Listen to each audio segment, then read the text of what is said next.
Las vacas son anfibias porque las vacas pueden vivir en el agua. Hay estudios hechos en los Everglades, es decir, las zonas de inundación permanente en el sur de Florida, en los Estados Unidos, donde siguieron en observación a las vacas cómo se hacían para comportarse y las pesaban. Una vaca puede caminar o nadar hasta 7 kilómetros por día en el agua, sin que afecte su metabolismo basal. Es decir, que una vaca que está preñada sigue preñada y tiene el ternero bien. Puede meter la cabeza debajo del agua, es decir, el pico debajo del agua, hasta 40 centímetros para tomar pasto que está inundado. Cubierto de agua, tiene 40 centímetros de pasto arriba, la vaca mete la cabeza, pega el mordiscón y saca la cabeza para arriba para respirar. Y se alimenta si tiene pasto ahí abajo. Pero lo que no puede es estar todo el día en el agua. La vaca puede vivir en el agua, pero necesita 3 metros cuadrados por vaca para estar 8 horas al día acostada y rumiando. Y necesita un lugar seco.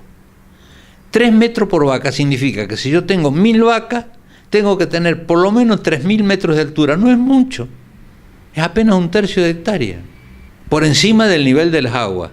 Para que la vaca va a volver sola y se va a acostar ahí y va a rumiar.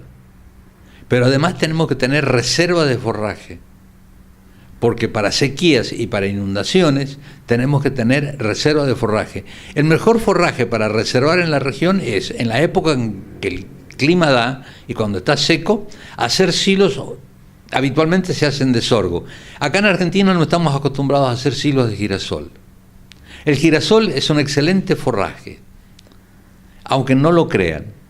Si vamos a Brasil, en Río Grande do Sul, nos vamos a encontrar con muchísimos tambos. Tienen asegurada su producción lechera para la época de sequía sobre la base de silos de girasol. Y tienen girasoles inclusive forrajeros.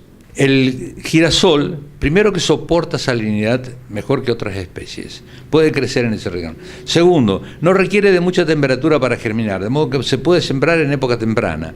Generalmente, lo cual no quiere decir que suceda siempre, pero generalmente, la mayoría de los años, la salida del invierno y la entrada de la primavera es seca.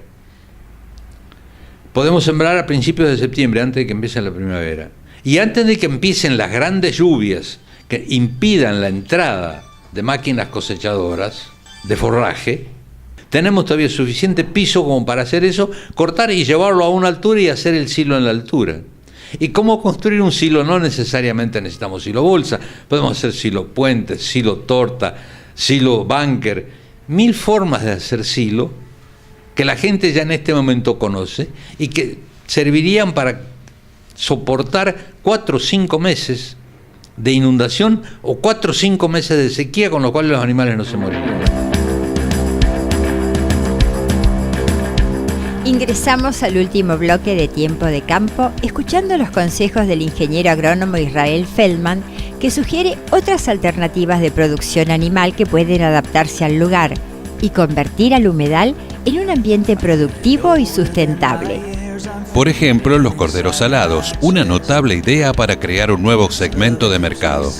Acabo de mencionar los Everglades de Florida, que son intrusiones marinas que provocan este tipo de situación. En España tienen humedales, en Bretaña, en Francia, tienen humedales y salitrosos, y los aprovechan muy bien para la cría de ovejas, inclusive producen lo que ellos llaman el mouton salat, que es el cordero salado. ¿Por qué? Porque la carne tiene un gusto especial porque come pastos de suelos salados, y tiene un sobreprecio, y tiene una marca. Y nuestros vecinos uruguayos están en este momento produciendo en algunas regiones donde tienen suelos salitrosos inundables, ovejas, y también la llaman cordero salado. Nosotros deberíamos tener nuestros corderos salados en los bajos meridionales. Y si me preguntan cómo hacemos con las inundaciones, lo mismo que con las vacas. Él no es un animal anfibio, pero puede vivir en altura. Con 10 metros cuadrados por animal que tengamos de altura, lo podemos tener todo el año si queremos, dándole de comer. Y una oveja come poco, con 2-3 kilos de forraje por día, mantenemos la oveja y la criamos y tenemos el cordero. Y tenemos una marca reconocida, vendemos nuestro cordero salado. De paso les digo que el mercado mundial de carne de cordero es un mercado total y absolutamente insatisfecho. Hay una gran demanda por carne de cordero, especialmente en el mundo musulmán, porque forma parte del rito musulmán comer carne de cordero. ¿Hay otras especies de animales que le permita al productor iniciarse con poco gasto? Yacaré, nutria, carpincho, que son nuestros animales habituales de la región. Y existen antecedentes sobre cultivo de nutria, sobre cultivo de yacaré y sobre cultivo de carpincho. El error que se puede llegar a cometer es pensar que la nutria puede vivir en el agua y tener agua estancada. No, la nutria necesita agua corriente, agua circulante.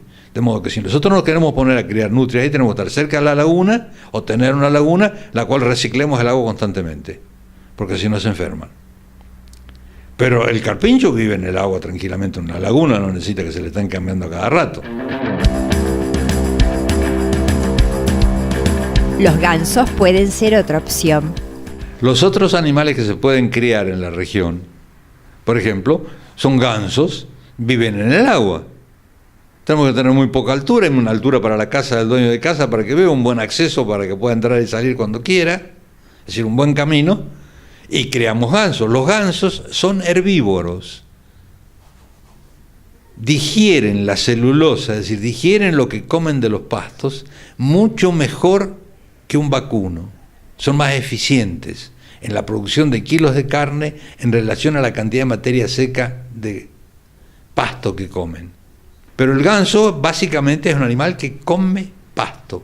Inclusive en algunos lugares hay ciertos pastos que le gustan más que otros y algunos no los quiere tocar. Algunos vegetales no los toca. Por ejemplo, en ciertos lugares de Estados Unidos se solía utilizar, no sé si ahora, pero por lo menos cuando yo estuve en Estados Unidos, había gente que tenía gansos y que los tenía educados, porque además se educan los gansos, aprenden a responder a las órdenes. Entonces los llevaba con un camión jaula, lo bajaba en el campo, le limpiaba el campo de malezas, quedaba el algodón y a la tarde tocaba el silbato y venían y se subían a traer el camión. Porque tiene que haber pastores de gansos si los queremos cuidar y llevarlos de un lugar a otro. No te olvides que en Europa la gente vive en aldeas y tiene otro trabajo que hacer y tiene gansos. Entonces hay un señor que es pastor de gansos. Ese buen señor sale todas las mañanas, recorre la aldea, recoge todos los gansos y se los lleva al prado a pastorear. Los cuida todo el día para que no se escapen y a la noche los trae de regreso. ¿Cómo hace para distinguir un ganso del otro si son todos iguales? Los gansos conocen su casa, no en la de otro. No hay confusiones. Es un animal sumamente inteligente el ganso. Pero nosotros podemos manejar el ganso acá con boyero eléctrico. Entonces lo podemos hacer pastorear en franjas. Y el espartillo recién quemado es un excelente alimento para el ganso. O recién cortado. Y pueden andar en el agua, lo que les gusta es andar en el agua. Nosotros podemos tener 1000 gansos por hectárea. Y en la sequía tenemos que tener reserva de forraje, como con cualquier otro animal. Y la reserva de forraje, la mejor reserva que podemos hacer es hilo de los pastos que crecen en la región. Gansos y cerdos pueden alimentarse con remolachas. Y los gansos, si se la picás, la comen a la remolacha, y si se la das entera también la van a comer. Y se comen la hoja de remolacha también. Y podemos ensilar la hoja de la remolacha y la remolacha entera, guardarla simplemente en montones y taparla. Y tenerla para periodos de sequía o para periodos en los cuales tenemos inundaciones muy grandes y no queremos que los gansos se nos desparramen. Los chanchos pueden vivir perfectamente y además los chanchos pueden comer las raíces de las remolachas sin necesidad de andarlas juntando, no ahorran el trabajo de juntarlas, porque tienen el hocico y van osando y se comen la remolacha, y la remolacha tiene un 12% de azúcar, es un alimento altamente concentrado desde el punto de vista energético, y sirve muy bien para criar chanchos y para engordar chanchos, y se comen las hojas de paso también. Y lo podemos combinar los chanchos con los gansos, que no se molestan, y lo que va dejando el chancho se lo come el ganso.